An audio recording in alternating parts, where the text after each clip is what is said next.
Long before the Silk Road wove its way across continents, before the Roman Empire stretched its influence far and wide, there were ancient civilizations quietly building the first trade networks that would change the course of human history.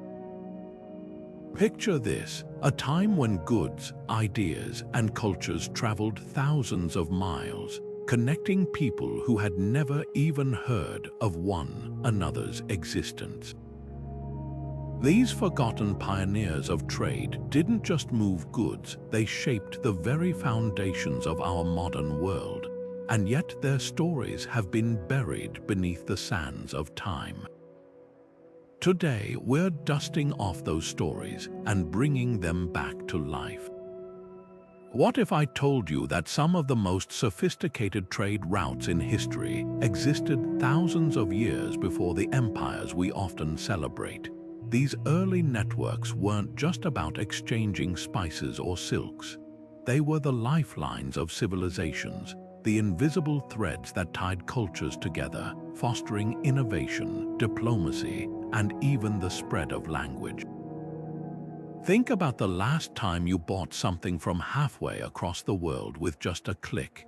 In many ways, those ancient traders were the original globalists, bridging gaps we didn't even know existed.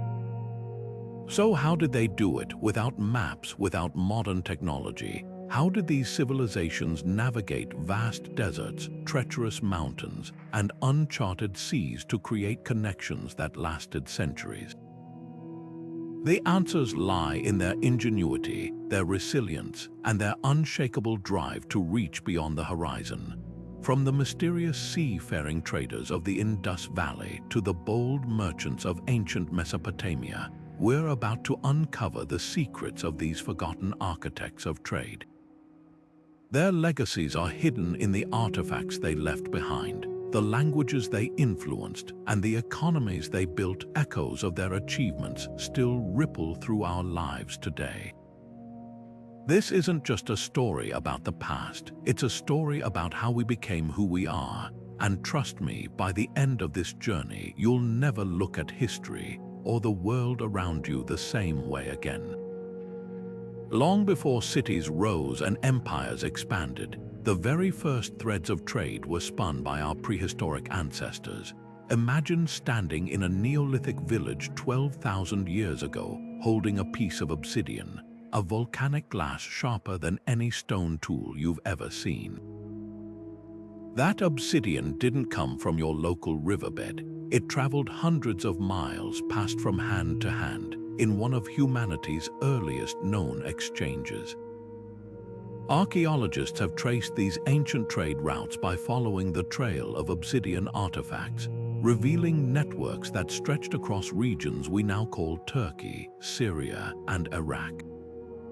But it wasn't just about practicality. Shells from the Mediterranean have been found buried in graves far inland, hinting at something deeper. Trade wasn't just survival, it was status, connection, even art. Then came the game changer, agriculture. When humans settled and began farming, they didn't just grow crops, they grew needs. One village had surplus grain, another had superior flint for tools.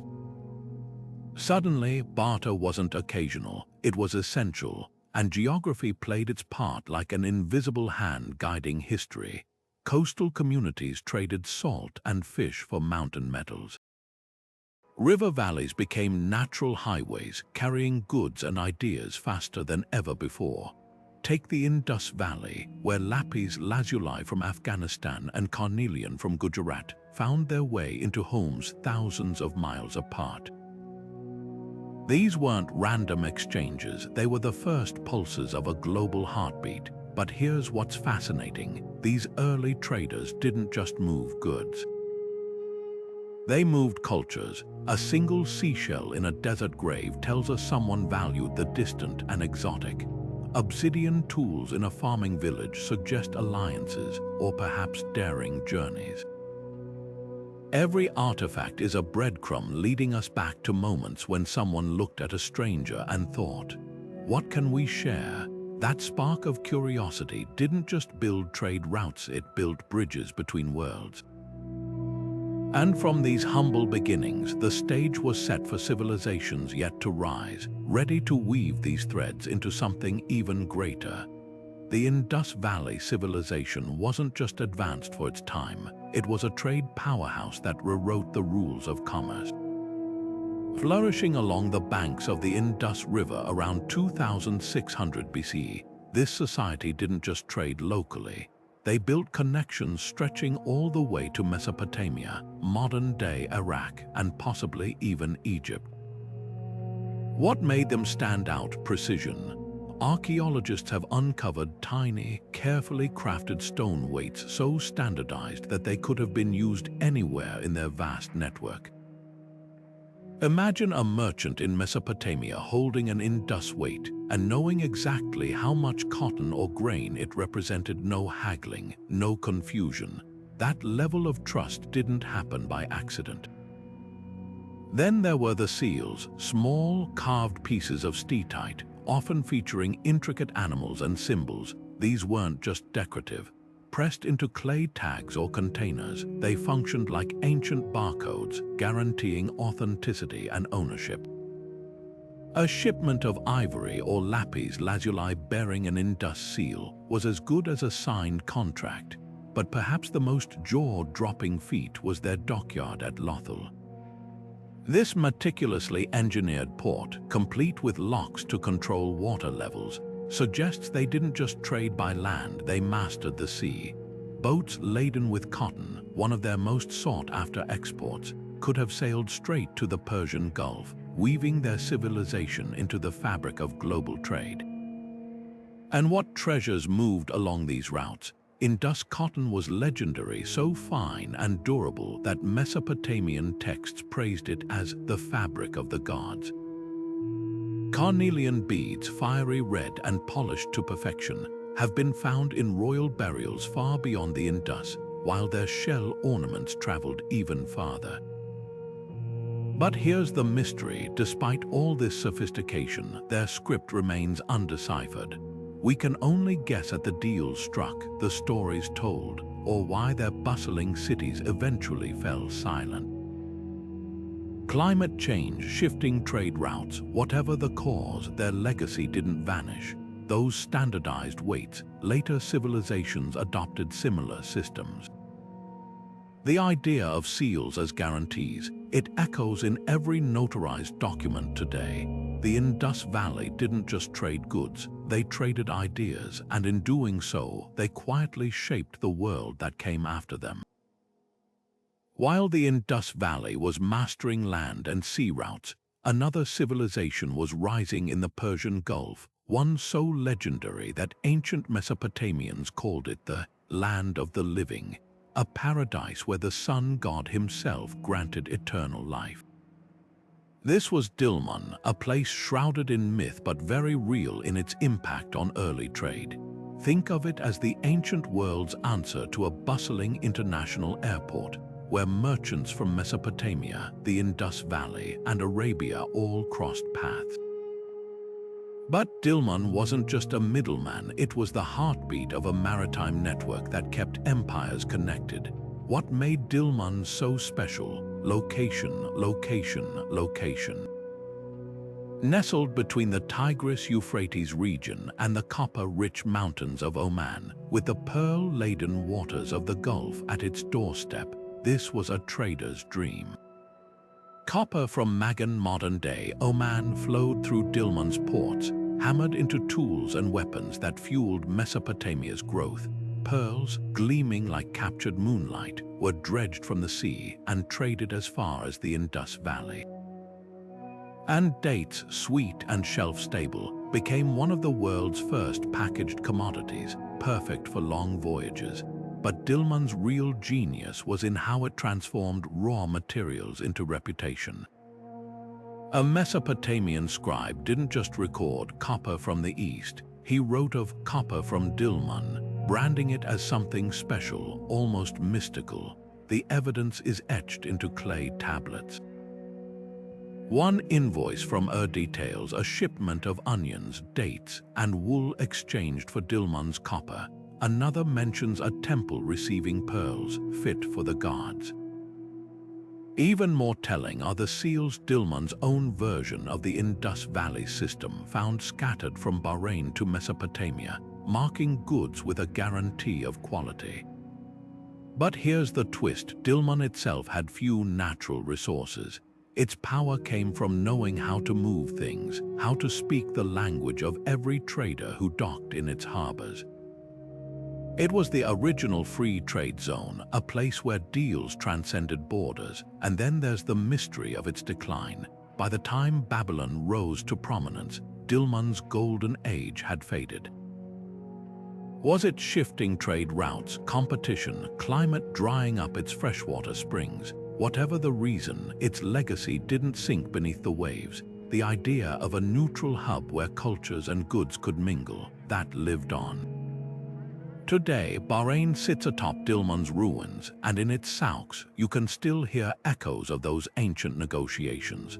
A pearl diver might not realize it, but every time he surfaces with a glimmering treasure, he's pulling up a piece of history, one that proves even the smallest civilizations can leave the deepest marks. The Harapans didn't just trade by land, they were masters of the sea, navigating waters with a skill that would make even the Phoenicians nod in respect. Picture their ships sturdy and sleek, cutting through the waves of the Arabian Sea, carrying cargoes of cotton, ivory, and precious stones to distant shores. Archaeologists have uncovered docks in Lothal, so advanced they had floodgates to control tides, proof these weren't just occasional voyages, but a well-oiled maritime machine. And the artifacts tell the story. Mesopotamian clay tablets mention Meluha, a land believed to be the Indus Valley, sending treasures like lapis lazuli and ebony. But how did they pull this off without compasses or star charts? The answer lies in their ingenuity. Harappan ships, likely made of teak or cedar, were lashed together with quar ropes, a technique still used in some Indian ocean boat building traditions today. They might have followed the coastline, using landmarks and seasonal winds, or even ventured into open waters, guided by the stars, and their cargo was as strategic as their routes. Copper from Oman, desperately needed in Mesopotamia, could have been traded for Harappan textiles, creating a three-way exchange that linked civilizations across thousands of miles. Yet, for all their achievements, the Harappans' maritime legacy often gets lost in the shadow of the Silk Road and other land routes. Maybe it's because shipwrecks decay, leaving fewer traces than caravanserais.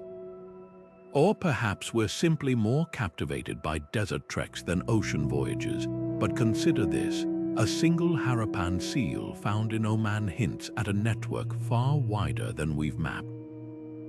These weren't just merchants, they were cultural ambassadors, carrying not just goods but ideas like the concept of standardized weights, which spread from their ports to distant markets. The sea was their highway, and every wave carried a possibility. When a Mesopotamian scribe etched Meluha into clay, he wasn't just recording a trade partner, he was acknowledging a civilization that saw no horizon as too distant.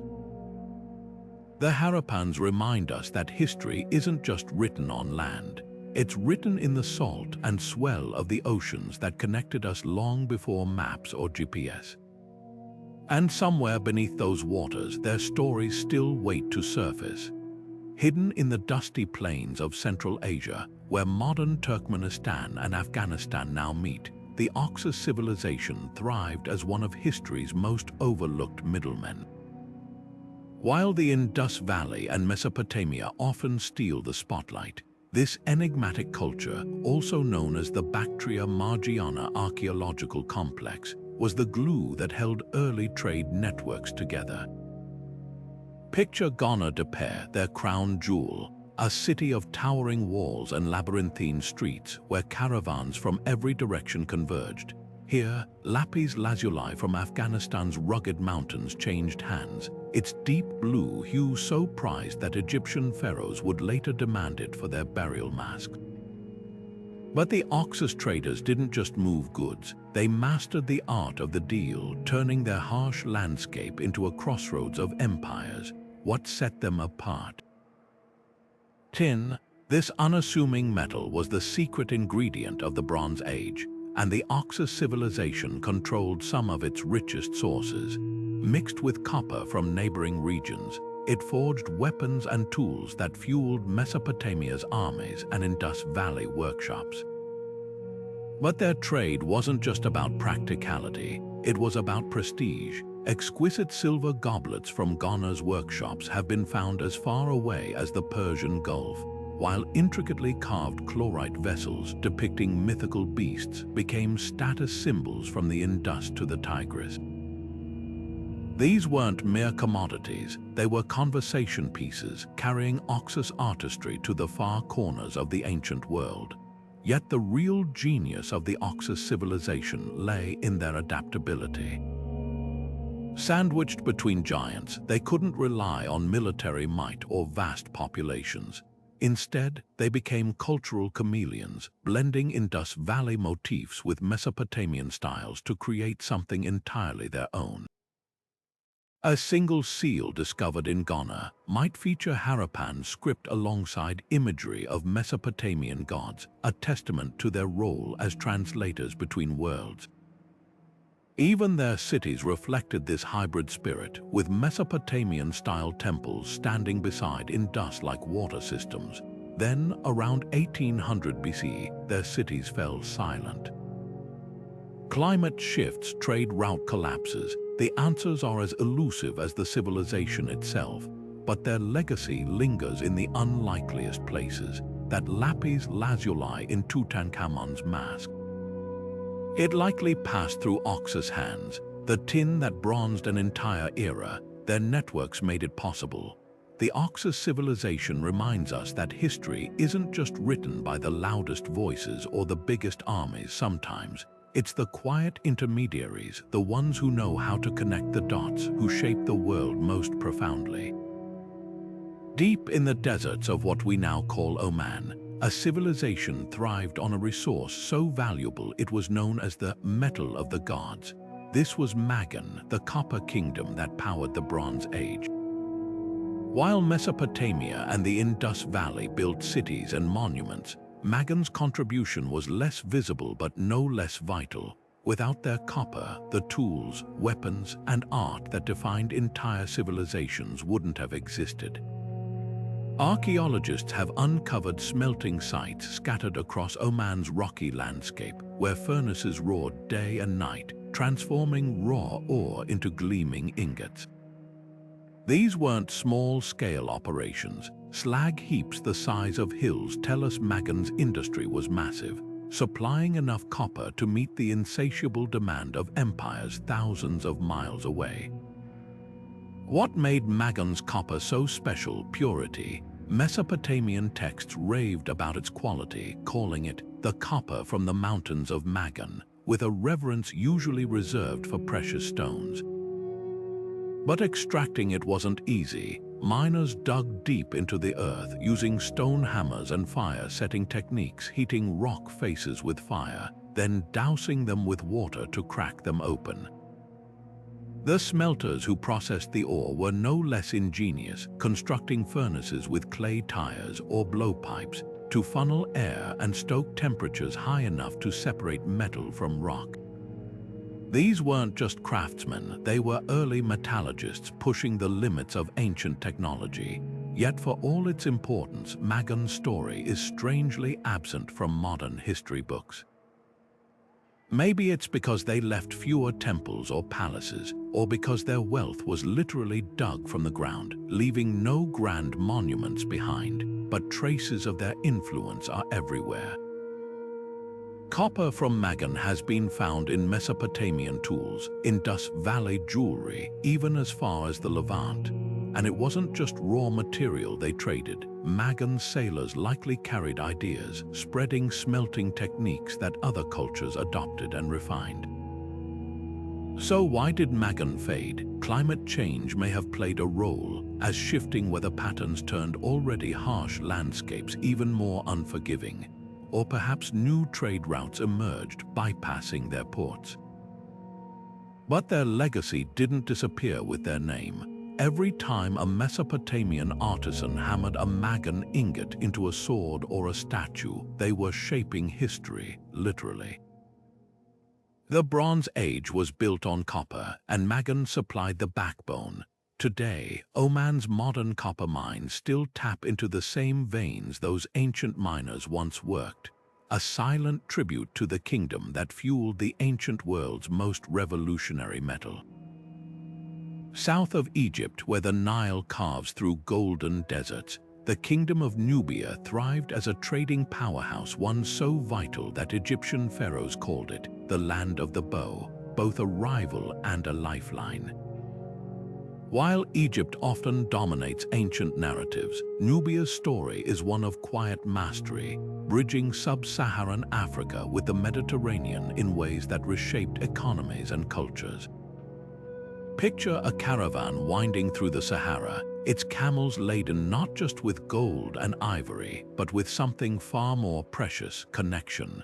Nubian traders didn't just move goods, they wove continents together, creating a network so influential that even Rome would later covet their riches. Gold was Nubia's crown jewel. The deserts east of the Nile hid veins so plentiful that Egyptian texts referred to Nubia as the land where gold is like dust. Mines like those at Wadi Alaki became engines of wealth, producing the precious metal that gilded pharaohs' tombs and financed empires. But Nubia's traders didn't just extract gold, they controlled its flow, negotiating with Egyptian merchants and Mediterranean powers alike. A single shipment could contain hundreds of pounds of raw gold, hammered into rings or dust for trade, each ounce a testament to their geological savvy and mercantile skill. Then there was ivory, smooth, luminous, and endlessly sought after. Nubian hunters and traders ventured deep into the African interior, returning with tusks that would become statuettes in Cretan palaces or inlays for Mesopotamian furniture. Ebony, too, flowed northward, its dark wood carved into thrones and ceremonial objects. These weren't just commodities, they were statements of power and artistry, carrying the essence of Africa into the heart of distant civilizations. But the real magic happened in the exchange of ideas. Nubian archers, famed for their precision, served as mercenaries in Egyptian armies, bringing back cultural practices that blended with their own. The Nubian god Didun became associated with Egyptian incense trade, while Nubian queens wielded influence that echoed Cleopatra's centuries later. Even their architecture told a story. Pyramids, yes, but distinctively steep and compact, a signature of Nubian identity amid Egyptian imitation. Here's what history often misses. Nubia wasn't just a passive supplier. When Egypt faltered, Nubian kings like Pi conquered and ruled as pharaohs, creating the 25th dynasty, a period when Nubian culture infused Egypt with fresh traditions. Their capital, Meroe, became a hub of iron smelting, its furnaces burning so hot that the city's slag heaps still dominate the landscape today. And their script, Meroitic, remains one of Africa's oldest undeciphered languages, a silent challenge to narratives that marginalize African innovation. The Nubian trade network forces us to rethink the map. While Europe fixated on the Mediterranean, Nubia was pulling the strings of a transcontinental exchange, proving that Africa wasn't just a participant in early trade, it was a pioneer.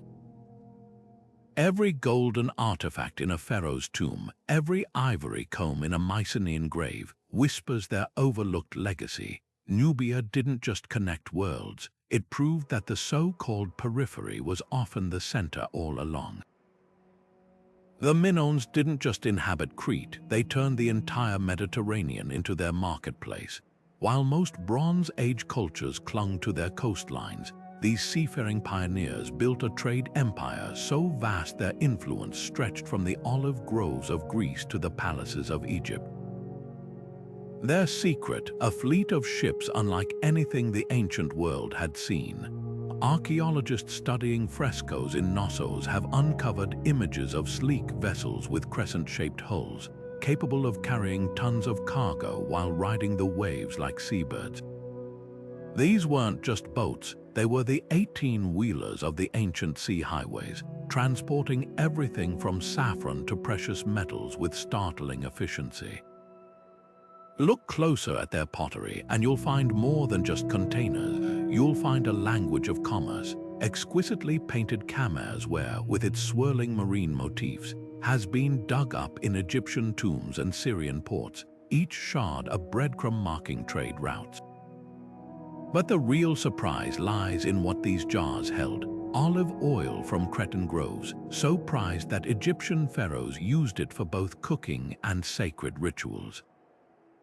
Even their humble storage vessels, called pithoi, tell a story of calculated abundance, some large enough to hold over 2,000 liters, suggesting the Minoans weren't just trading surplus, they were mass-producing for export. Then there were the intangible exports. Minoan frescoes depicting bull-leaping rituals appear in foreign palaces, while their distinctive double-axe symbol, the labris, shows up as far away as Anatolia. This wasn't accidental cultural seepage, it was deliberate branding. When a Mycenaean noble displayed a Minoan-style fresco in his hall, he wasn't just decorating, he was broadcasting his connection to the Mediterranean's most sophisticated network. Even their administrative system reveals a trade-first mindset. Clay tablets inscribed with linear, a script, though still undeciphered, show meticulous records of commodities, suggesting a bureaucracy built to manage complex exchanges. But perhaps their most enduring legacy was their approach to trade as cultural exchange. Unlike later empires that conquered to control resources, the Minoans thrived through reciprocity. Egyptian art from the time shows Cretan ambassadors bearing gifts, not weapons. Thura's volcanic eruption around 1600 BCE preserved a snapshot of this. Web wall paintings in Akrotiri depict Minoan ships unloading goods alongside African animals, a vibrant testament to interconnectedness. Then, almost overnight, their dominance waned. Earthquakes, invasion, the rise of Mycenaean competitors. Whatever the cause, their decline reshaped Mediterranean trade. The Mycenaeans adopted Minoan techniques but added a warlike edge, turning commerce into conquest. Yet echoes of the Minoan model persisted. Their ship designs influenced Phoenician vessels. Their love of artistic exchange lived on in Greek pottery. The Minoans proved something revolutionary. That trade could weave civilizations together more powerfully than any army. In a world obsessed with territorial expansion, they chose a different path, one where goods moved freely, cultures mingled, and the sea wasn't a barrier but a bridge. While most ancient traders hugged coastlines or followed river valleys, the Lapita people looked at the endless Pacific and saw not a barrier but a highway. Between 1600 and 500 BCE, these seafaring pioneers accomplished what no one else dared, settling islands scattered across millions of square miles of open ocean. Their story isn't just about trade, it's about human audacity. With no compasses, no written records, just an intimate knowledge of stars, currents, and bird flight patterns, they launched voyages that would make modern navigators pause. And they didn't just survive these journeys, they built networks that connected communities across thousands of miles, from Papua New Guinea all the way to Tonga and Samoa. The proof is in their pottery. Archaeologists can trace the Lapita's path by following their signature ceramics reddish-brown clay, stamped with intricate geometric designs, like a calling card left on distant shores. Each shard tells a story. This one found in Vanuatu bears the same zigzag motif as a bowl unearthed in Fiji, 700 miles away, but it's not just the designs that astonish. Analysis of the clay's chemical fingerprint reveals some pottery was transported over vast distances rather than made locally, suggesting a web of exchange as sophisticated as any land-based network. Imagine a canoe slicing through turquoise waves, its hull packed with fragile pots not just as cargo, but as gifts, tokens of connection in a world where each new island was a leap into the unknown. Then there's the breadfruit. Genetic studies show that this staple crop, vital to Pacific diets, spread eastward with the Lapita, carried deliberately in their canoes alongside taro and yams. They weren't just explorers, they were agricultural innovators, transplanting entire ecosystems to sustain their far-flung communities. Even their language left marks many modern Polynesian tongues can trace roots back to Proto-Oceanic, the linguistic legacy of these early voyagers. But perhaps the most jaw-dropping evidence lies in their skeletons. DNA from ancient Lapita burial sites shows a genetic trail linking remote island populations across millennia. A single tooth found in Vanuatu can reveal ancestry stretching back to Taiwan, part of the Austronesian expansion that reshaped the Pacific. These weren't random drifters, they were meticulous planners who likely traveled in fleets, transporting not just goods but families, livestock, and the very seeds of civilization. What's humbling is how their knowledge dwarfed that of later European sailors for centuries. While Magellan's crew starved and mutinied crossing the same waters 2,000 years later, the Lapita thrived, guided by techniques we're still piecing together today. They read ocean swells like road maps, watched for clouds gathering over unseen islands, and followed the flight paths of homing birds. A single frigate bird circling at dusk could mean land lay just beyond the horizon, a secret language of the sea we've mostly forgotten. The Lapita remind us that trade isn't just about what's exchanged, it's about the spaces between. Every empty stretch of ocean they crossed was a negotiation with nature, every new island a testament to human curiosity and resilience. Their legacy isn't just in the pots they left behind or the crops they spread, but in the unshakable truth they proved: no distance is too great when cultures dare to reach for one another. The Shang Dynasty didn't just rule, they revolutionized trade in ways that still echo across East Asia today. While most remember them for their towering bronze vessels and mysterious oracle bones, few realize they were also master merchants, weaving a network that stretched far beyond their heartland along the Yellow River. Picture this: a Shang craftsman pouring molten bronze into intricate molds, creating ritual wine vessels so exquisite that neighboring tribes would trade months' worth of goods just to own one. But bronze wasn't just art, it was currency, power, and diplomacy all forged into one. What made Shang bronze so coveted? The alloy itself was a closely guarded secret, blending copper from the Yangtze River Valley with tin mined from distant mountains. This wasn't haphazard mixing. Shang metallurgists perfected ratios to produce metal that rang clear when struck and gleamed like gold when polished. These vessels traveled hundreds of miles, reaching societies that had never seen such craftsmanship. Archaeologists have uncovered Shang-style bronzes in modern-day Vietnam and Korea, proof that their trade networks were far more extensive than once assumed. And here's the twist: some of these far-flung bronzes weren't imports but local imitations, early evidence of how trade sparks cultural exchange. Then there were the oracle bones, usually remembered for their prophecies but just as vital as trade records.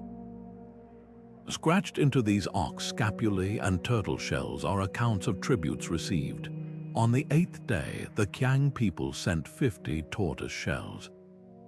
Others mention jade from Xinjiang or seashells from the coast, goods that couldn't have reached the Shang without middlemen and well-established routes.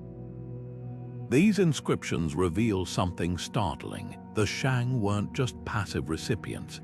They actively tracked and managed trade flows, using divination to time expeditions or resolve disputes. Imagine a Shang official heating a bone until it cracked, then interpreting the fissures to decide whether to send a caravan west for jade commerce guided by the divine. Chariots changed everything. Introduced around 1200 BCE, likely through contact with Central Asian steppe cultures, these horse-drawn vehicles became the dynasty's secret weapon. Far faster than ox carts, they transformed overland trade, allowing Shang merchants to cover distances in days that once took weeks. A single chariot could carry hundreds of pounds of bronze or jade, turning what had been risky treks into routine ventures. But chariots weren't just practical, they were status symbols. A tribal leader gifted a Shang chariot wasn't just receiving transportation. He was being handed a piece of the dynasty's prestige, a clever blend of commerce and soft power. Jade tells another story. While the Shang didn't control the primary jade mines of Xinjiang, their workshops turned the stone into masterpieces, ceremonial blades, pendants, even tiny animals buried with elites. The journey of a single jade disc from the Kunlun Mountains to a Shang tomb involved countless hands, miners, polishers, traders who braved bandit-ridden passes. Yet despite its value, jade was rarely traded in the traditional sense. More often, it moved as tribute, a gift acknowledging Shang authority. This wasn't just economics, it was theater, a way to reinforce hierarchy while keeping goods flowing. So why don't we talk about the Shang as trade giants? Partly because their successors, the Zhou, then the Han, overshadowed them with the Silk Road's grandeur. The Shang's networks were quieter, less about silk and more about symbolism, but look closer and you'll see their fingerprints everywhere, those Zhou dynasty trade routes. Built on Shang foundations, the Han's demand for jade, fueled by tastes the Shang cultivated. Even their bronze recipes became the gold standard for millennia. The Shang proved something profound. Trade isn't just about moving goods, it's about moving ideas, and their ideas shaped East Asia more than we'll ever fully know. The Phoenicians didn't just sail the Mediterranean, they rewrote its rules, turning the sea into a highway for goods, ideas, and even the very letters you're reading now. While other civilizations built empires on land, these merchants from the Levant, modern-day Lebanon, mastered the waves, founding ports from Tyre to Carthage that became the ancient world's version of global trading hubs. Their secret wasn't just shipbuilding skill, it was an unmatched understanding of how to connect cultures. Take their ships, crafted from mighty cedar logs harvested from Lebanon's mountains. These vessels were engineered for both speed and capacity, with hulls so sturdy they could weather Atlantic storms. A single Phoenician trader might dock in Egypt with silver from Spain, tin from Britain, and glass from his homeland, all in one voyage. But their most enduring export wasn't a product, it was an idea. The Phoenician alphabet, born from the need to keep fast trade records, reduced writing from hundreds of cumbersome hieroglyphs or cuneiform signs to just 22 simple characters. Imagine a Greek merchant in Sicily learning this system. Suddenly, he could jot down cargo lists or contracts in minutes, not hours. That same alphabet would evolve into Greek, then Latin, and eventually the script you're reading now. Every time you text or type, you're tapping into a system designed to track shipments of purple dye and cedar wood 3,000 years ago. Speaking of purple, few commodities defined a civilization like Tyrian purple did the Phoenicians. Extracted from the murex snail, this dye required tens of thousands of crushed mollusks to produce just 1 pound of pigment. The result, a color so vivid it didn't fade, so rare that Roman emperors reserved it for their robes. Phoenician traders turned this luxury into a status symbol across the Mediterranean. creating history's first global brand. A single stripe of purple on a Greek tunic or Egyptian sash screamed wealth and power, all thanks to Phoenician middlemen who controlled every step from tide pool to tailor. Then there was glass. While Egypt had made crude glass for centuries, Phoenician artisans perfected the technique, creating translucent vessels that dazzled from Mesopotamia to Iberia. Their workshops in Sidon became ancient silicon valleys of innovation, experimenting with colors and molds. Archaeologists have found Phoenician glass beads as far north as Scandinavia, likely traded for amber, proving their networks reached places even their ships never sailed. But here's what's astonishing. Despite their influence, the Phoenicians rarely sought conquest. Unlike the Assyrians or Babylonians, they built not through armies but through agreements, establishing colonies like Carthage that operated more like franchised trading posts than occupied territories. When Babylon sacked Tyre in 572 BCE, the Phoenician network didn't collapse, it pivoted, with Carthage rising to dominate Western Mediterranean trade for centuries. Even Rome, their eventual conqueror, couldn't resist adopting their maritime techniques, ship designs, and even the goddess Astarte, rebranded as Venus. The Phoenicians prove something radical, that a civilization can fade from maps but never truly disappear. Their alphabet outlived their cities, their dyes tinted royal robes long after their last trader sailed. And their greatest legacy, the idea that commerce could bind cultures without bloodshed, still guides our world today. Next time you see a purple garment or write a shopping list, remember, you're touching the fingerprints of history's first truly global traders. While the Phoenicians were crisscrossing the Mediterranean across the Atlantic, another civilization was building trade networks so sophisticated they became the heartbeat of ancient Mesoamerica. The Olmecs, often called the mother culture of the Americas, didn't just carve colossal stone heads, they carved out trade routes that connected distant regions centuries before the Aztecs or Maya rose to prominence.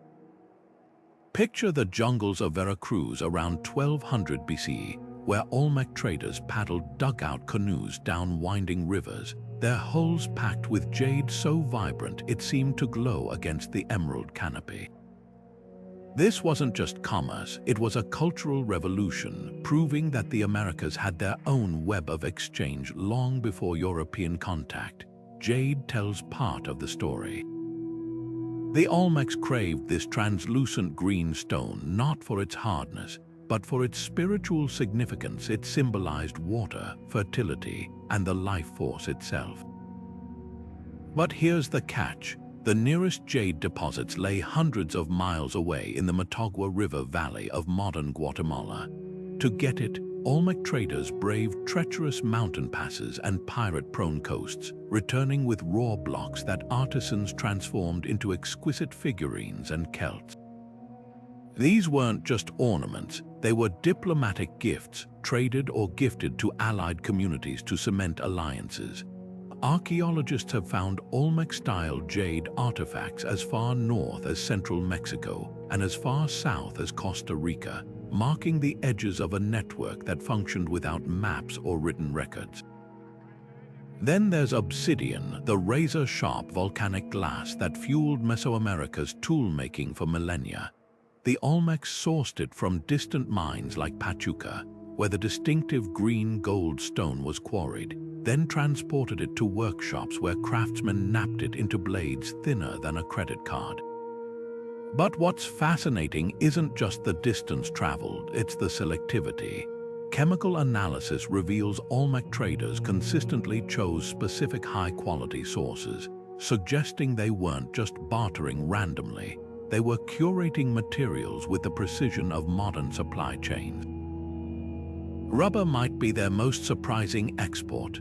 The Olmecs harvested latex from Panama rubber trees, mixing it with morning glory vine juice to create a bouncy, durable material used for everything from ritual balls to waterproof containers.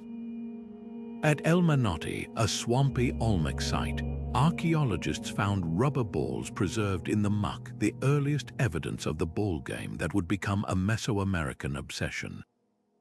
These weren't just toys, they were likely trade commodities, carrying the Olmec's cultural influence to distant courts where the sport became a spectacle.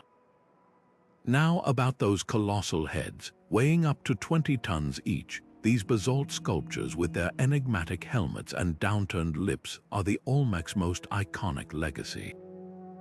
But here's the twist. The stone came from the Tuxtla Mountains, over 60 miles from San Lorenzo, their greatest city.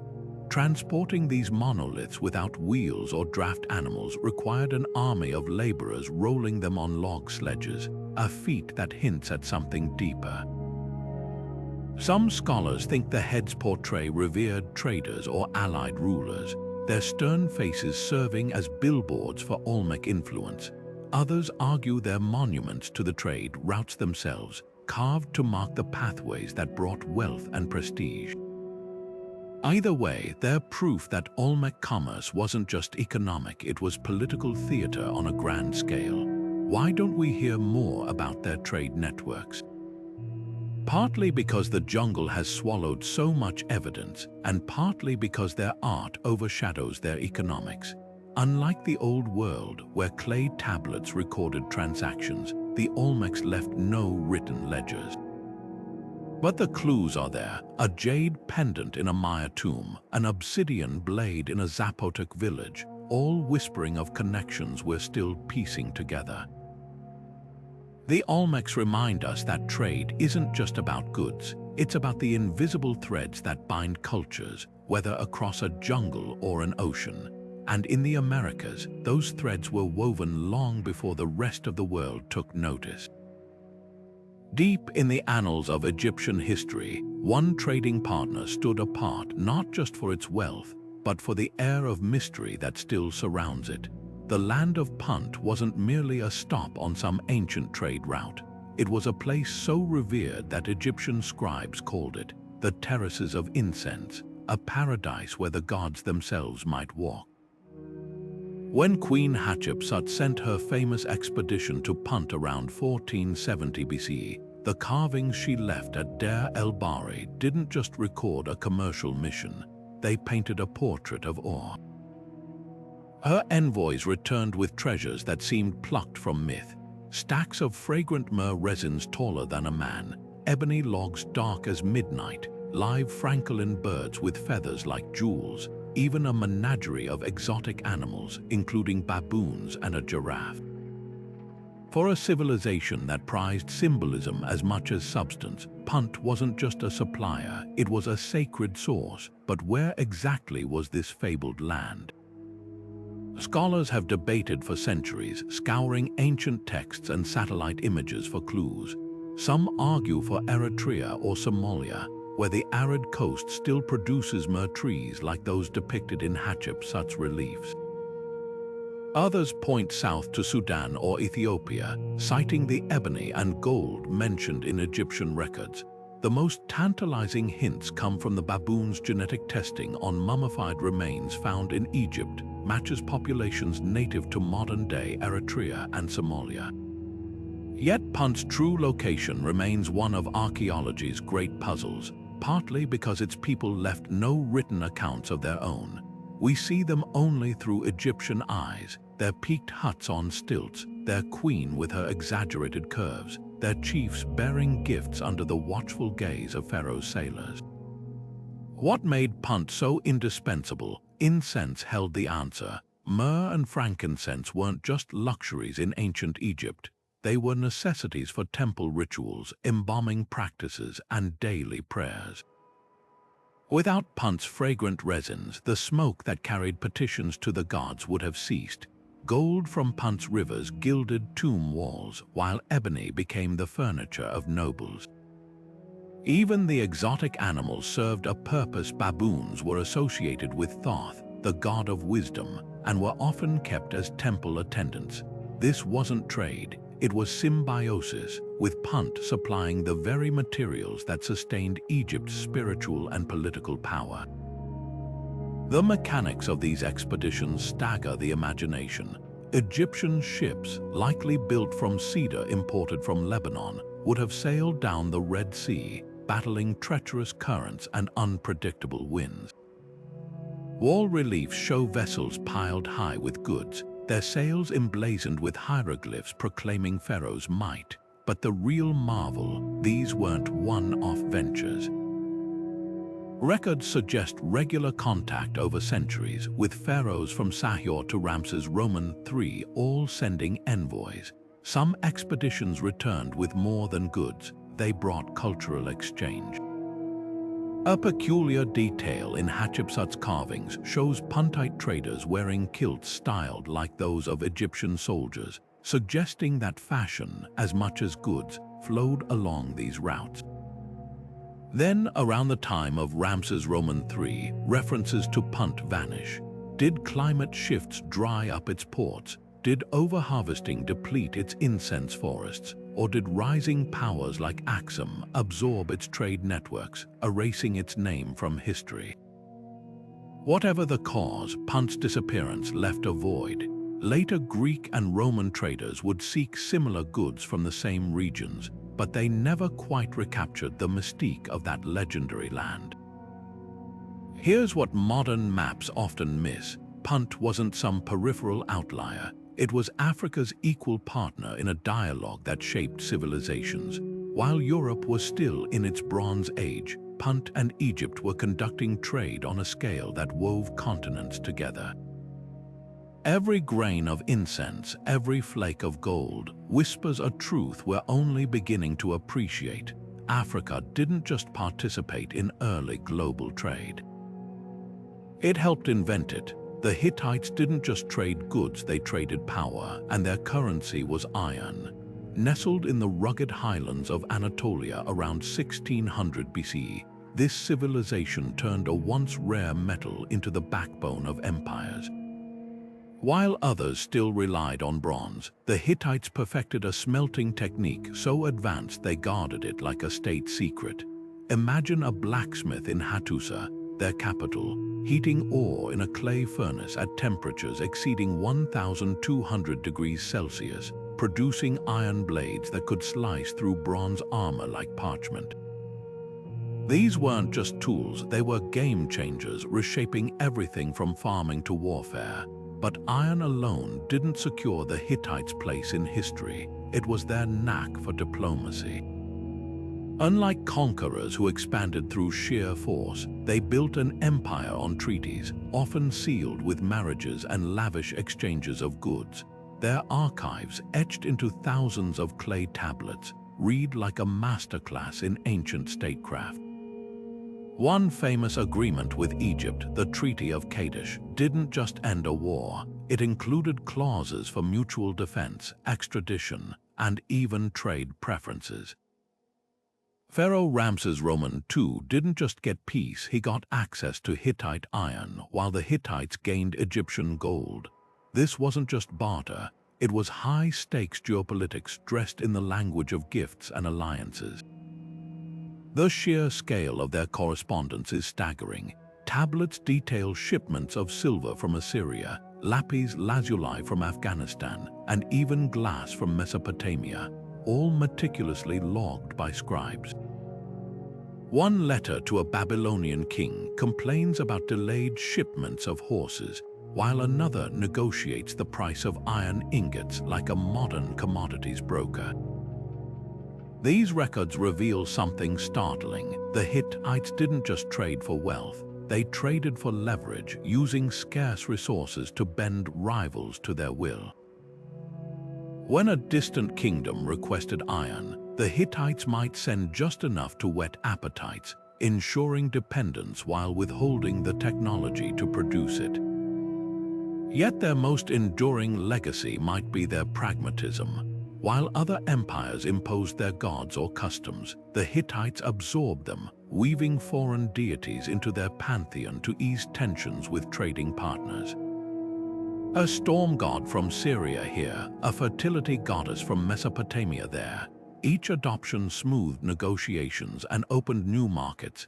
Even their legal codes reflected this flexibility, with distinct rules for iron merchants and silver dealers, acknowledging trade's complex web.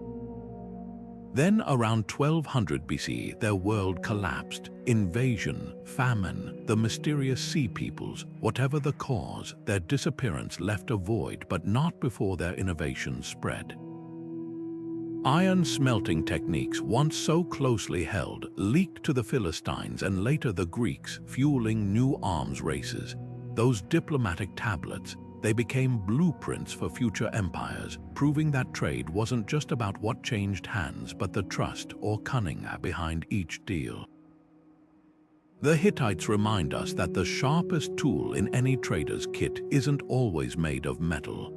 Sometimes it's a well-worded treaty or a carefully calculated gift, proving that commerce and statecraft have always been two sides of the same coin. The Nabateans didn't just survive the desert, they turned it into an empire. While most civilizations saw the arid wastes of Arabia as barriers, these master traders saw highways, carving out a network of routes that funneled the ancient world's most coveted luxury, incense. Frankincense and myrrh, harvested from the gnarled trees of southern Arabia and the Horn of Africa, were more than just fragrant resins. They were the lifeblood of Mediterranean temples, embalming rituals and elite households. And the Nabateans held the keys to their delivery, controlling every step from camel caravan to customer. Petra stands as their crowning achievement, a city hewn directly from rose-red cliffs that glowed like embers at dawn. But its beauty hid brutal practicality. Hidden cisterns and intricate channels captured scarce rainwater, allowing Petra to flourish where others would perish. The Sick, a narrow gorge winding into the city, wasn't just a dramatic entrance, it was a defensible choke point where Nabatean guards could tax every passing merchant. And they didn't stop at Petra. Desert outposts like Hegra in modern Saudi Arabia dotted the routes, offering rest, repairs, and relentless profit-taking. Their genius lay in adaptation. Unlike the Romans who later conquered them, the Nabateans didn't force the desert to obey. They listened to it. They studied star patterns for navigation, built reservoirs invisible to raiders, and even engineered ceramic pipes that minimized evaporation.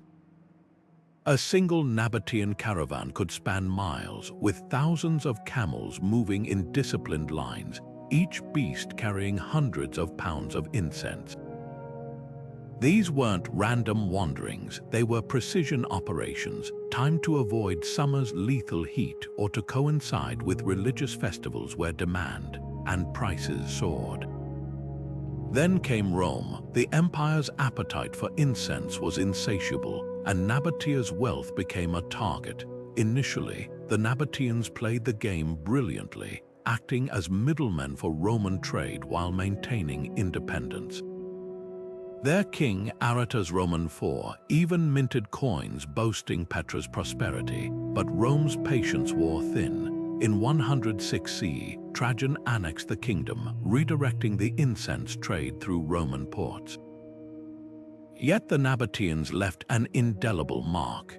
Their water systems inspired Roman engineering, and their routes became the backbone of imperial commerce. Even in conquest, their legacy flowed like the precious resins they once controlled, proving that true influence never truly dries up. Long before Rome stamped its authority across the Mediterranean, the Etruscans were weaving a trade network that stretched from the snowy Alps to the sun-baked shores of North Africa. This enigmatic civilization, flourishing in what we now call Tuscany, didn't just coexist with the great powers of their day, they thrived by connecting them. Walk through the tombs of Tarquinia, and the wall paintings tell a vivid story. Phoenician merchants unloading crimson-dyed fabrics, Greek potters demonstrating their craft, Celtic chieftains offering amber from distant Baltic shores. These weren't just artistic flourishes, they were snapshots of a society that made commerce its lifeblood. Bronze mirrors reveal another layer of their sophistication. Found in tombs across Etruria, these weren't mere vanity objects, they were status symbols, often engraved with intricate scenes of daily life or mythology. Chemical analysis shows the copper came from Cyprus, the tin possibly from as far as Cornwall, proof that Etruscan traders navigated routes rivaling those of the Phoenicians. But their real genius lay in value-added trade. Raw materials arrived in their workshops, only to be transformed into exquisitely crafted goods. A lump of Baltic amber became a pendant glowing with gold filigree. Tuscan iron ore was forged into razors so sharp they were prized in Greek infirmaries for bloodletting. Their ports buzzed with linguistic diversity. At Pyrgi, one of their key harbors, archaeologists uncovered gold tablets inscribed in both Etruscan and Phoenician, an ancient bilingual trade agreement.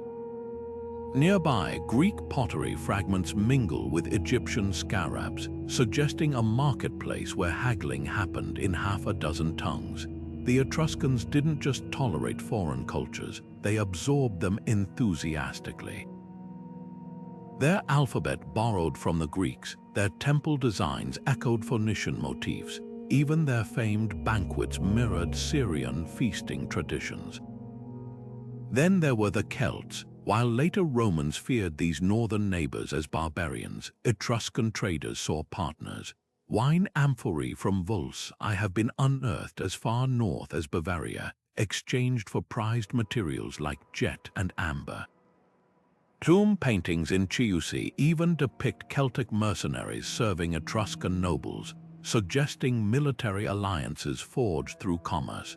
This north-south axis became so vital that the Etruscans engineered the first proper roads through the Apennines, predating Rome's famed highways by centuries.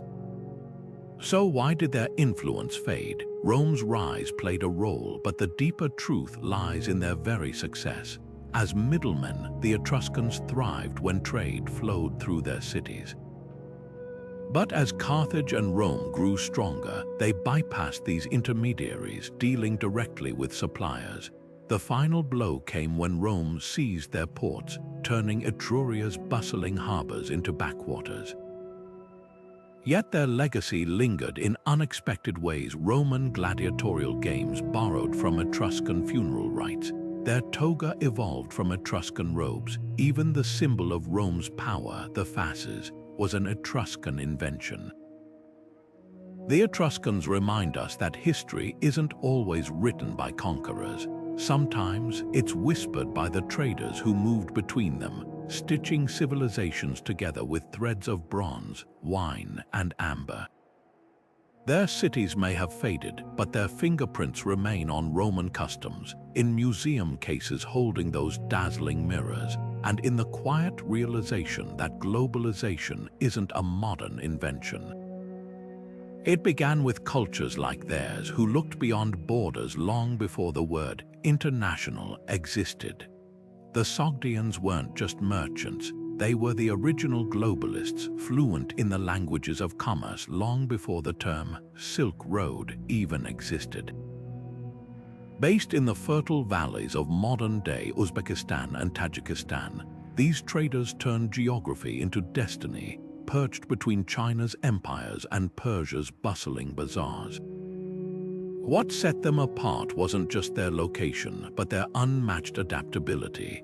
A Sogdian merchant could bargain in Shang Dynasty court Chinese one morning, negotiate in Persian by afternoon, and seal a deal with a Byzantine official in Greek by nightfall. Their letters, preserved in the ruins of Dunhuang, reveal a network so finely tuned that a trader in Samarkand could order goods from Chang'an with the precision of a modern-day wholesaler. One fragment even complains about a delayed shipment of silver, proving some frustrations transcend millennia. Their secret weapon was diaspora. From the smoky tea houses of Xi'an to the marble colonnades of Constantinople, Sogdian communities planted roots, acting as cultural translators and trusted middlemen. In China, they became the Hu people, their vibrant music and swirling dances enchanting Tang aristocrats. Along the Turpan oasis, their wall paintings show banquet scenes where Persian goblets clink beside Chinese lacquerware, a single fresco capturing Silk Road fusion. But their influence went deeper than art. Sogdian converters pioneered early banking, offering letters of credit so reliable that a merchant could deposit coins in kashgar and withdraw their value in merv, a proto-banking system spanning continents. The real marvel was their resilience. When empires clashed or bandits raided, Sogdian caravans adapted, rerouting through mountain passes or forging alliances with nomadic tribes. Their camel saddles, designed with high front and back braces, could carry delicate porcelain without shattering, while their bilingual contracts included clauses for everything from sandstorm delays to tariff disputes. Even their religion flexed to fit their trade. Zoroastrian fire temples in Samarkand stood alongside Buddhist stupas in Dunhuang, and some merchants even adopted Manichaeism, a faith that mirrored their own bridging of East and West. Then came the Arab conquests. As Islam swept through Central Asia, the Sogdians faced a choice: resist or reinvent. Many chose the latter, their trading acumen seamlessly integrating into the new caliphate's economies. The Arabic word for merchant, tajir, soon described Sogdians as often as Arabs. Yet their legacy wasn't erased, it was absorbed. The bustling sucks of Baghdad owed their supply chains to Sogdian predecessors, while the multilingual diplomacy of the Abbasid court echoed their old playbook. Long after their cities faded from maps, the Sogdians' greatest commodity endured: the idea that trust could span deserts, languages, and empires, turning strangers into partners, one carefully negotiated deal at a time. The Aksumite Empire didn't just trade, they rewrote Africa's role in global commerce, turning their highland kingdom into a crossroads of continents. While Rome obsessed over silk and spices, Aksum's merchants quietly dominated the Red Sea, their ships laden with ivory so pristine it made Roman carvers swoon, gold so pure it minted empires, and spices so rare they fetched fortunes in distant markets. At Adulis, their bustling port, the air would have thrummed with a dozen languages: Greek merchants haggling over tortoiseshell, Indian sailors bartering pearls for frankincense, and Aksumite officials weighing gold dust with precision scales. This wasn't just a marketplace, it was the Wall Street of antiquity, where Africa set the price of luxury for the known world. Walk through the ruins of Aksum today, and the towering obelisks still whisper of their wealth. These stone needles, some reaching 100 feet high, weren't mere monuments, they were billboards of economic might, carved with false doors and intricate latticework to mimic the multi-story palaces of Aksum's elite. But the real proof of their reach lies in something smaller: their coins. Struck in gold, silver, and bronze, these weren't crude imitations of Roman currency, but bold statements of equality. King Azana's face gazes from these coins alongside inscriptions in Greek, jade, and even South Arabian script, a multilingual boast of Aksum's seamless trade with Constantinople, Alexandria, and Himyar. Find one today in an Indian bazaar or a Mediterranean shipwreck, and you're holding a relic of history's first truly pan-hemispheric economy. Then came a pivot that reshaped their trade map forever: Christianity. When King Azana converted in the 4th century, it wasn't just a spiritual shift, it was a business strategy. Suddenly, Aksum had a direct line to the Byzantine Empire, trading ivory for ecclesiastical silver chalices and aligning with Christian networks that stretched to Syria and Armenia. Pilgrims replaced merchants on some routes, carrying Aksumite crosses to Jerusalem while spices still flowed eastward. This duality defined their golden age, a kingdom equally at home in biblical law and mercantile ledgers, supplying Solomon's temple with gold while undercutting Roman middlemen on pepper prices. Yet Aksum's greatest legacy might be its silence. Unlike Rome's crumbling forums or Persia's ransacked palaces, Aksum's decline left no dramatic collapse, just a gradual shift inland as trade routes moved and Islam's rise reshaped the Red Sea. But their influence didn't vanish. That gold and ivory throne mentioned in Byzantine chronicles, it inspired Charlemagne's own regalia centuries later. The Jaz script they standardized, it became the soul of Ethiopian literature. Even their agricultural innovations, terrace farming that tamed the highlands, still feed millions today. Aksum proves something profound, that Africa's global connections aren't a modern phenomenon but an ancient truth, written in obelisks that pierced the sky and coins that crossed oceans. When you trace the roots of globalization, don't stop at Venice or Genoa, look south to the empire that made Africa the hinge of the world. Deep in the emerald heart of Mesoamerica, the Maya built a trade empire that thrived where others saw only impenetrable jungle. Their secret wasn't just what they traded: jade as green as a quetzal's feathers, cacao beans that became currency, and iridescent plumes that adorned kings, but how they moved it. Picture a Maya merchant paddling a dugout canoe along the Usumacinta River, his hull stacked with jade pendants carved with the faces of gods. These weren't just goods, they were passports to power, traded across a network so vast that a Maya noble in Tikal might wear jade from Guatemala's Motagua Valley, feathers from the cloud forests of Honduras, and obsidian from central Mexico, all while sipping chocolate brewed from beans grown hundreds of miles away. Their roadways defied the jungle. Known as Sakbiab, these raised white limestone causeways cut straight through swamps and thickets, some stretching over 60 miles.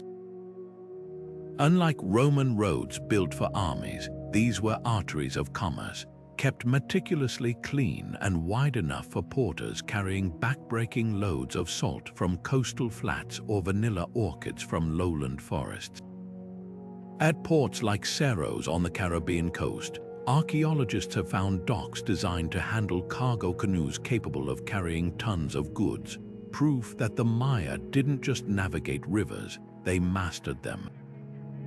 Then there was cacao. More than a drink, these beans were money itself. A rabbit might cost 10 beans, a slave 100.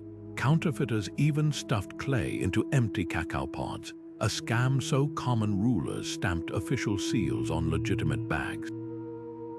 The demand was insatiable. Aztec emperors later demanded Maya cacao as tribute, while murals at Calakmul show nobles sipping frothy chocolate at diplomatic summits, sealing alliances over steaming cups.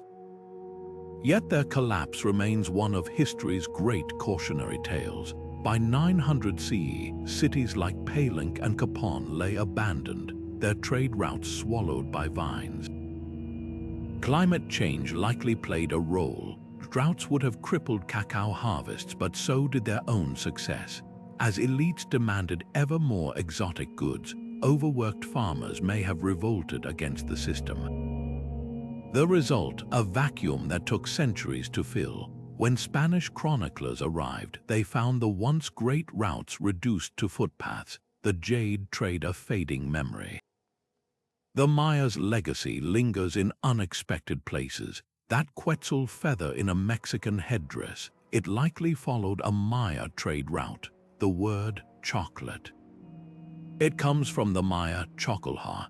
Even their collapse teaches us something profound, that no network, no matter how sophisticated, is immune to nature's whims or human frailty.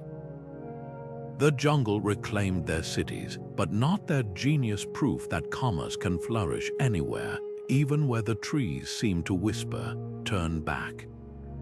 While empires rose and fell on battlefields, the Srivijaya Empire built its dominance not on land, but on water, specifically, the narrow choke point where the Indian Ocean meets the South China Sea. From their lush river mouth capital at Palembang on Sumatra, These seafaring rulers turned the Malacca straight into their personal toll booth, taxing every ship that dared to pass between the spice-rich East Indies and the hungry markets of India and China. Imagine a 9th century merchant from Guangzhou, his creaking junk laden with Tang Dynasty porcelain, watching as Srivijayan officials boarded his vessel to collect duties in gold or pepper before allowing him to sail west. This wasn't just commerce, it was a maritime monopoly so complete that Arab geographers called Srivijaya the island where spices gather like ants to their nest. Their secret weapon was geography. The Malacca and Sunda Straits were, and still are, the only viable sea routes connecting the Indian Ocean to East Asia. Currents, winds, and pirate-haunted coastlines made bypassing them nearly impossible. Srivijaya's kings exploited this with naval patrols and strategically placed harbors like Jambai and Kedah, where ships could resupply for a price. Chinese records from the Tang Dynasty complain about Srivijaya's heavy levies, but they paid anyway because the alternative, a months-long detour around Sumatra's stormy southern tip, was far worse. Yet Srivijaya's wealth wasn't just extracted, it was cultivated. Their ports became melting pots where Persian glass met Javanese batik, and Chinese silks were traded for Sumatran camphor, a resin so prized in Ayurvedic medicine that it sold for its weight in silver. Gold from inland Minangkabau mines flowed through Srivijayan markets, stamped with seals that guaranteed purity. But their most surprising export wasn't tangible, it was Buddhism. While Europe languished in the so-called Dark Ages, Srivijaya's capital boasted a monastic university where thousands of monks studied Sanskrit texts. Chinese pilgrim Yijing spent 6 months there en route to India, marveling at how Palembang scholars could recite entire sutras from memory. This spiritual commerce left traces across Asia. A bronze Avalokiteshvara statue found in Java bears an inscription thanking Srivijayan metalworkers. The towering stupa at Wat Kiu in Chaya, Thailand, echoes architectural styles from Palembang. Even Borobudur, Java's great Buddhist monument, might never have risen without Srivijaya's patronage of artisans and theologians. Their influence was so pervasive that when the Chola dynasty of India invaded in the 11th century, they didn't just loot gold, they hauled away entire libraries of Buddhist manuscripts as war booty. So why does Srivijaya linger in history's shadows? Partly because jungles swallowed their wooden palaces and docks, leaving fewer ruins than stone-heavy Angkor or Borobudur. But there's another reason, our obsession with land empires. Textbooks celebrate Rome's roads or the Mongols' horseback conquests, while Srivijaya's thalassocracy, a realm knit together by waves rather than roads, defies traditional narratives. Yet their legacy whispers in unlikely places. The Malay word for harbour master, siobandar, derives from their era. The intricate Songket textiles woven in Palembang today still use patterns seen on Srivijayan statues. And every time a modern container ship glides through the Malacca Strait, it follows a path they once ruled, proving that water, not land, has always been history's most powerful highway. The Vikings didn't just raid, they traded with a reach that would make modern exporters envious. While their longships are infamous for terrifying coastal villages, those same vessels carried goods across 4 continents, from the silver markets of Baghdad to the foggy shores of Newfoundland. Picture a Viking trader in 9th century Burqa, his stall piled high with Russian furs, Arabic silver dirhams, and Frankish glassware, each item a testament to a network stretching farther than most medieval Europeans could even imagine. These weren't just opportunistic peddlers, they were the Nordstroms of the Norse world, turning remote Scandinavia into a hub of global exchange. Silver was their lifeblood. Hoards buried across Europe and Asia, like the staggering 49,000 coins found on Gotland, tell a story of calculated accumulation, not just plunder. Arab chroniclers wrote of ruse merchants arriving in Baghdad with shiploads of amber and slaves, returning with silver weighed on precision scales. But here's the twist: many Viking coins were deliberately chopped into pieces, a makeshift currency system called hack silver. A merchant might bite a fragment to test its purity, then trade it for Caspian silk or Irish wool, proving their economy was as sophisticated as their shipbuilding. Fur turned the northern forests into gold mines. Sable, fox, and bear pelts from Scandinavia and Russia became status symbols in Byzantine courts and caliphate palaces. Excavations at York, once the Viking trading post of Jorvik, revealed workshops where craftsmen turned raw pelts into luxurious cloaks lined with intricate embroidery. Yet the real surprise lies in the Arctic trade. Vikings bartered with Sami hunters for reindeer antlers and walrus ivory, materials that later carved their way into European chess sets and religious reliquaries. Even their raids sometimes masked deeper commercial logic. Seizing a monastery's silver might fund a trading expedition down the Dnieper River. Their towns were marvels of mercantile planning. Take Birka, a bustling island marketplace where Arabic silver, Rhineland pottery, and Baltic amber changed hands under the watchful eye of a proto-chamber of commerce. Archaeologists found weights and scales in nearly every home, suggesting even children learned to measure value early. Hedeby, another Viking hub, sat at the crossroads of overland and sea routes, its streets laid out in a grid so orderly it would shame modern city planners. These weren't chaotic pirate dens, but thriving entrepôts with guest houses, docks, and even bylaws regulating fair trade, hardly the image of mindless marauders. The Vinland sagas reveal their most audacious venture, crossing the Atlantic not for pillage but for profit. At Elant's Ox Meadows in Newfoundland, butternuts and wood fragments prove they traded with indigenous peoples, likely for timber to repair ships or furs to send back home. This wasn't a failed colony, it was a seasonal trading post, a prototype of globalization a millennium early. So why does the raider narrative persist? Partly because medieval monks, their favorite targets, wrote history, but also because trade and terror weren't opposites for the Vikings. They were tools in the same kit. A merchant who couldn't fight might lose his cargo. A raider who couldn't negotiate might starve. Their true legacy lies in this duality. They could sack Paris one year and sell Parisian goods in Kiev the next, proving commerce and conquest aren't rivals but partners in the dance of history.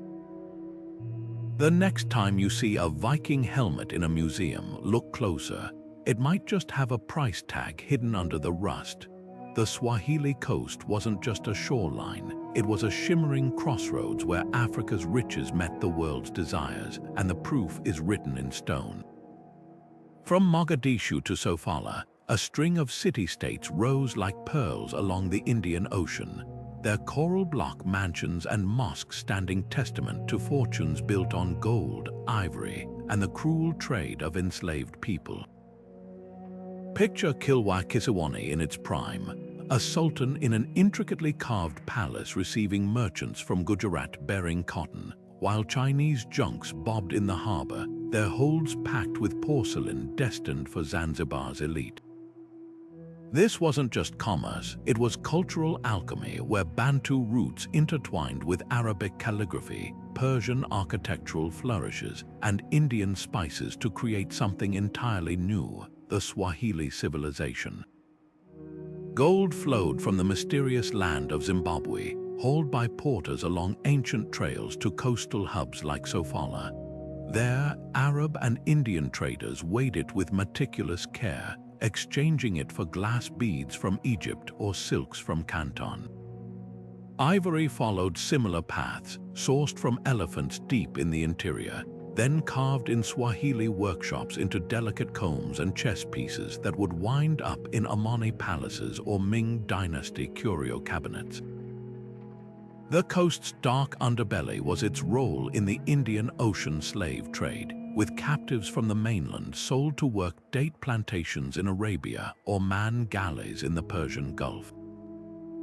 Yet amid this brutality, something extraordinary emerged: a language. Swahili, with its Bantu grammar studded with Arabic loanwords, became the lingua franca of trade, a linguistic tapestry still spoken by millions today. Walk through the ruins of Jade, and you'll see this fusion etched into every wall. The grand houses had separate entrances for men and women, an Arab custom, but their layouts followed traditional African communal living. Mosques faced Mecca with precise orientation, yet their pillars were topped with niches resembling those in Hindu temples. Even the smallest details, like Chinese porcelain shards pressed into plaster as decoration, whisper of a world knit together by commerce.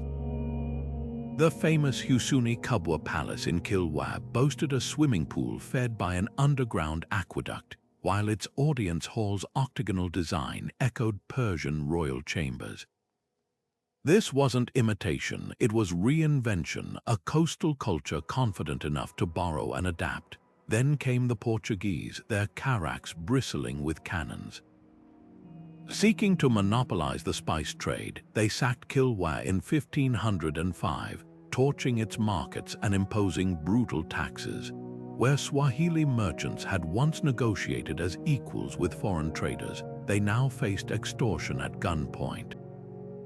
The disruption was catastrophic. Gold routes shifted inland, Arab dhows avoided blockaded ports, and within decades, cities like Mombasa became shadows of their former selves. Yet the Swahili spirit endured. In Lamu's narrow alleyways, artisans still craft wooden doors with Amani floral motifs alongside African geometric patterns. The call to prayer rings out in Swahili-inflected Arabic, a reminder that even the heaviest anchors of empire couldn't sink a civilization built on tides of exchange. The coast's lesson: globalization isn't a modern invention, it's an ancient survival skill, written in coral mortar and spoken in the cadence of dhow sails catching the monsoon winds.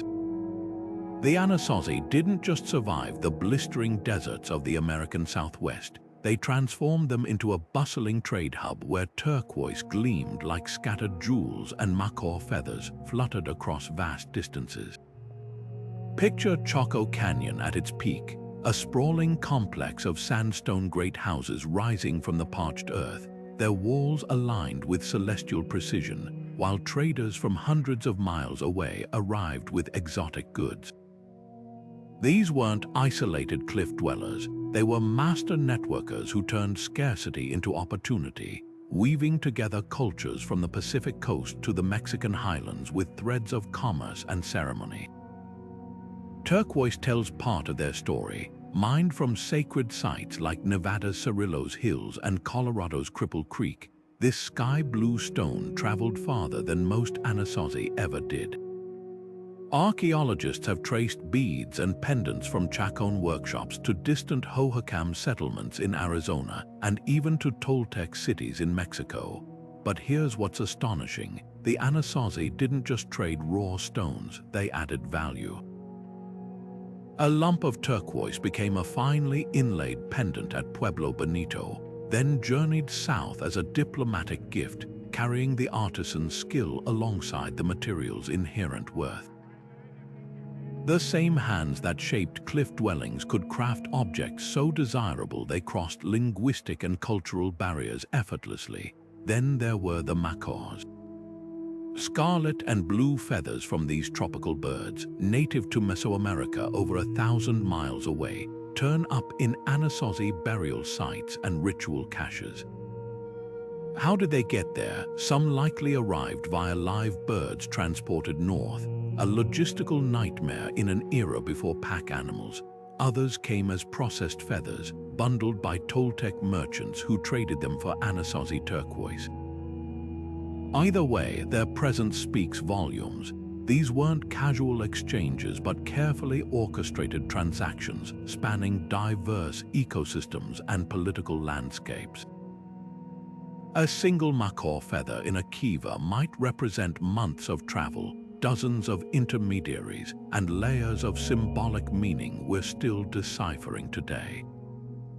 Their infrastructure was equally ingenious. The so-called Chaco roads, over 200 miles of engineered pathways radiating from the canyon, defy the stereotype of primitive trails. Some stretch 30 feet wide, cut through bedrock or bordered with low stone walls, while others align with solstice sunrises. Were they trade routes, pilgrimage paths, or celestial calendars? Likely all three. A trader walking these roads wouldn't just carry goods, he'd navigate a landscape charged with spiritual significance, where every turn might mark a seasonal marker or sacred site.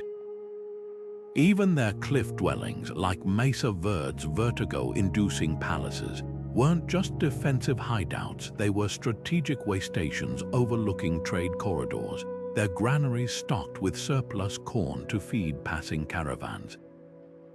Which makes their disappearance around 1300 CE so puzzling. Tree rings reveal decades of drought, but other southwestern cultures endured dry spells without collapsing. Warfare, some sites show signs of violence, yet no conquerors emerged to fill the vacuum. Perhaps their trade networks unraveled when Mesoamerican partners like the Toltecs declined, cutting off access to macaws and copper bells.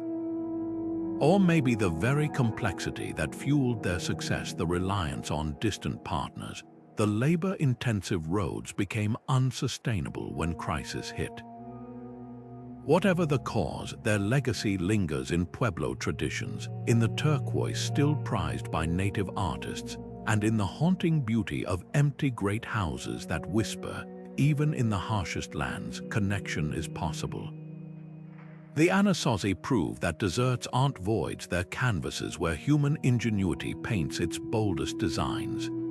The Khmer Empire didn't just build temples, they engineered an entire economy capable of feeding millions while funneling riches from across Asia into their jeweled capital. At the heart of their dominance lay a simple grain, rice. But this wasn't subsistence farming. The Khmer transformed their landscape into a hydraulic masterpiece, with vast barrays, reservoirs, and canals that turned monsoon floods into agricultural gold. Picture harvests so abundant that Chinese envoy Zhu Dogwen, visiting in the 13th century, reported 3 or 4 crops annually, enough surplus to feed Angkor's sprawling population and still have rice to trade for Burmese rubies or Sumatran spices. Their irrigation systems weren't just functional, they were mathematical wonders with gradients calculated so precisely that some canals still function today, centuries after their architects vanished. Gems flowed into Angkor along routes stretching to the Bay of Bengal. Sapphires from Sri Lanka, traded by Tamil merchants, adorned the crowns of Khmer kings, while gold from Borneo's rivers gilded the towers of Angkor Wat. But the empire's most ingenious export might have been its artisanship. Intricately carved sandstone lintels from Angkorian workshops have been found as far north as Laos and south to Java, suggesting a thriving trade in prefabricated temple components, an ancient version of luxury home fixtures. Even their humble pottery told a story of connectivity. Kilns near Tonle Sap Lake mass-produced ceramic vessels stamped with Khmer motifs, shipped down the Mekong to trading posts where they held everything from Chinese silks to cham pepper. Angkor Wat itself was more than a temple. It was the world's first integrated business complex. Pilgrims arriving from across Asia didn't just come to pray. They paid entry fees in silver or spices, rented palanquins from local operators, and purchased souvenir bronze amulets cast on site. The temple's outer gallery walls, carved with scenes of celestial markets and foreign merchants, served as both spiritual allegory and commercial propaganda, advertising Anka's role as the region's preeminent crossroads. Even its orientation was strategic, aligned with the cardinal points for religious reasons, yes, but also positioned to oversee major trade routes converging from the Cacao Freya and Mekong River systems. Then came the rains that never stopped or didn't come at all. Tree ring studies reveal that the 14th century brought wild climate swings to Southeast Asia, with decades of drought punctuated by catastrophic monsoons. The Khmer's delicate hydraulic balance collapsed, canals silted up without consistent maintenance, while erratic floods drowned rice paddies that had flourished for centuries. As harvests failed, trade partners looked elsewhere. Ayathea's rising Siamese kingdom offered more reliable supplies, diverting gem merchants and spice caravans westward. The final blow may have been ecological. Sediment cores from Anka's moats show layers of rapid erosion, suggesting deforestation upstream, unleashed floods that choked the very waterways that built the empire. What lingers in Anka's crumbling causeways and half-drowned temples is a lesson in economic fragility. The Khmer didn't just trade goods, they traded stability, turning water into wealth until nature rewrote the rules. Modern visitors gazing at Angkor Wat's lotus-shaped towers rarely realize they're standing atop ancient loading docks, where sacks of rice once waited for ox carts bound for distant markets. The stones whisper a warning. Even the grandest networks are only as strong as the environment that sustains them. Yet in their prime, the Khmer achieved something extraordinary, a civilization where spirituality and commerce flowed as seamlessly as water through their canals, proving that true power lies not in conquest but in connection. From the Indus Valley's standardized weights to the Khmer Empire's hydraulic trade highways, these forgotten architects of commerce built more than routes. They built the blueprint for our modern world. Think about that for a moment. Every time you tap your credit card or track a package on your phone, you're using the spiritual descendants of systems invented by civilizations most history books barely mention. The Lapita star guided voyages across the Pacific, the Sogdians' multilingual contracts, the Swahili Coast's fusion of Bantu and Arabic. These weren't just economic exchanges. They were revolutions in human connection, proving that globalization didn't start with steamships or Silicon Valley. It began with obsidian passed hand to hand in Neolithic villages and camel caravans vanishing into desert horizons. What's humbling is how much we've forgotten. The Oxus civilization's tin fueled the Bronze Age, yet their name barely registers outside academia. The Nabateans engineered water systems to control the incense trade, but Petra's tourists often leave unaware of their mercantile genius. Even the Vikings, reduced to horned helmet caricatures, were meticulous accountants whose hack silver system functioned like an early Forks market.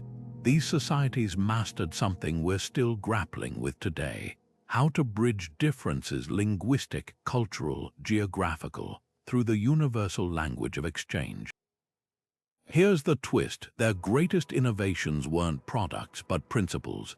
The Indus Valley seals taught us about brand authenticity. The Phoenician alphabet showed how simplifying communication accelerates commerce.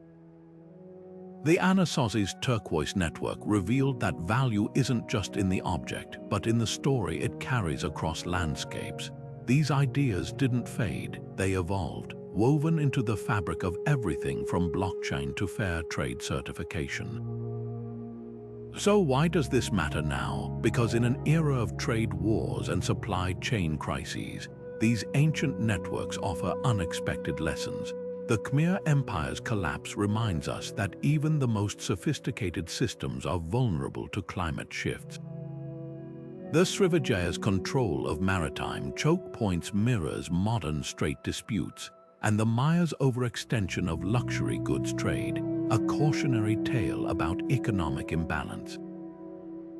History isn't just about dates and artifacts, it's a mirror reflecting patterns we're still living.